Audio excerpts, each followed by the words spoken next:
Hello and welcome to all the men and women of the West to Dragon Month. I'm Joe. Here with me is my co-host Dan. Hello and greetings. We are discussing Smaug today. Smaug? However you pronounce it. I've always pronounced it just Smaug, but the fact that there's an online battle for it, the pronunciation is kind of silly. Hey, I'm as geeky as the next fantasy-obsessed nerd, but I just find it laughable that people will actually argue about how it's pronounced. Who cares? And I find it ridiculous that the pronunciation kept changing in the movie. Sorry, but that's just... What's the point? Who cares? His name is his name. Yeah, if you can't get your actors to stick to the same pronunciation, just give up. Yeah.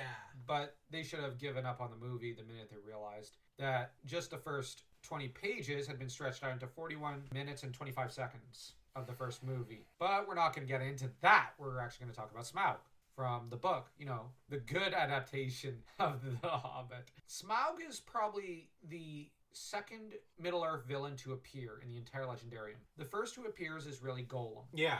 Well, technically it's the one Goblin King, and Gollum's second. But the Goblin King doesn't play a long-term role. I would kind of argue Smaug plays a larger role than the Goblin King. Smaug comes to the Blue Mountain hunting for treasure. Of course he does.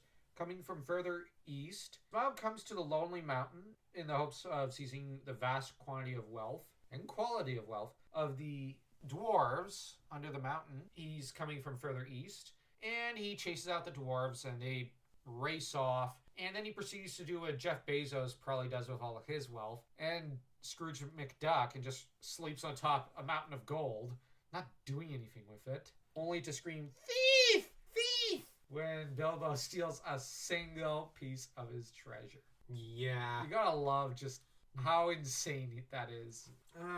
Dragon greed. Yep, and his greed and spirit sunk into the gold of his mountain, in particular the Arkenstone, so that Thorin gets a little obsessed and nearly murders members of his party before... And even going as far as trying to kill Gandalf's little brigand. Yep, or burglar. What's the difference? Well, Bilbo would object, of course. Smaug, it's interesting that even after he dies, his spirit kind of taints things and causes things. It's like a part of him lives on in the Arkenstone and is pushing events in a negative direction.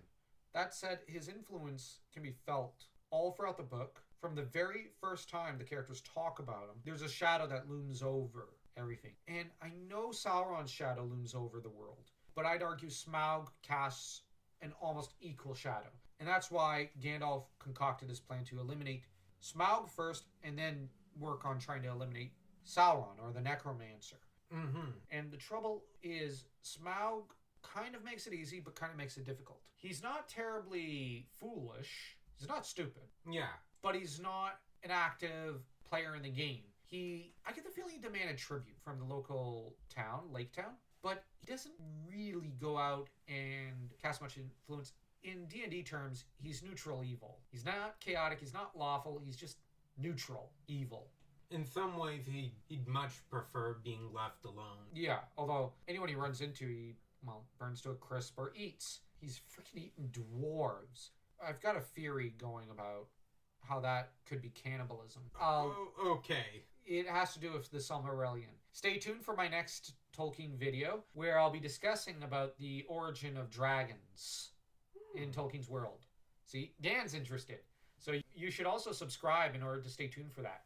Now, enough with plugging the channel. What was your impression of Smaug as a villain? Like, how he portrayed himself and how he tried to smooth talk Bilbo and whatnot?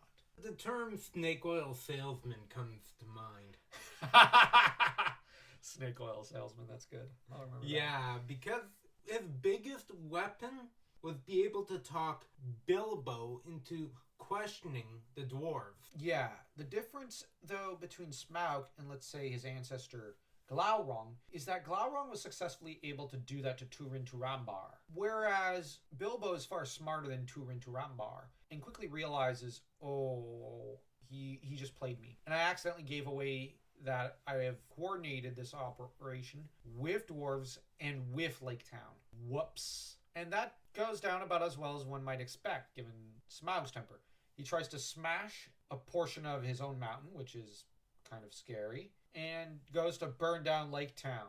I'd say Jeff Bezos would do the same, but weirdly, I don't imagine he really cares enough to, given how rich he is. Yeah. I'm joking around, like, hey, you have to joke about these things in life. Smaug just gets himself killed. But the thing is, he actually shows his weak point to Bilbo. Hey, numbnut, if you're trying to convince him that you have no weakness... You didn't do a good job. Exactly. I really like him as a villain. He kind of reminds me of Scar from Lion King. Yes, he got arrogant thinking this little hobbit... Couldn't possibly hurt me. These humans, they're nothing. They're bugs to me. But the problem is, while Bilbo informed the dwarves of the weakness of Smaug and whatnot, you had a bird that listened in. And you then had the bird that flew off to Lake Town to inform Bard of the weakness of Smaug. And Bard says a prayer, launches forth his arrow, hits Smaug's heart, and kills him instantaneously. What's interesting is the action of praying, because dragons in classic Christian folklore were really a representation of the devil. And by saying a prayer to the arrow, one could also argue he is just the act of praying. You know, it's very Christian praying. Please God, help my arrow because there's a giant dragon coming to kill me. And it works. It's something to be said about the power of prayer and faith and hope. Now, I'm not trying to push the Christian element. Heaven knows I don't want to. But I'm just pointing that one out. The theme and symbology is there.